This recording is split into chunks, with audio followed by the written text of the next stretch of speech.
বাংলাদেশকে নিয়ে নতুন করে বিতর্কিত মন্তব্য করেছেন পশ্চিমবঙ্গের বিজেপি নেতা দিলীপ ঘোষ।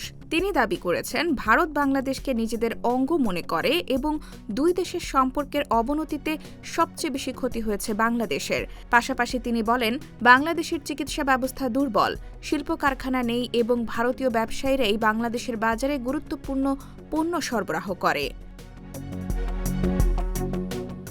রোববার কলকাতায় এক অনুষ্ঠানে দেওয়া এসব বক্তব্য সামাজিক যোগাযোগ মাধ্যমে ব্যাপক আলোচনা সমালোচনার জন্ম দিয়েছে।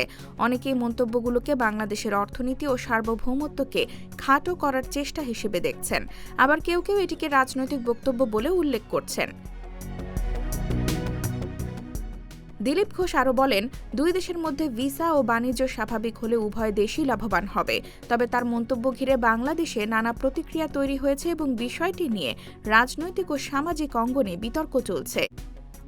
M1 TV news desk.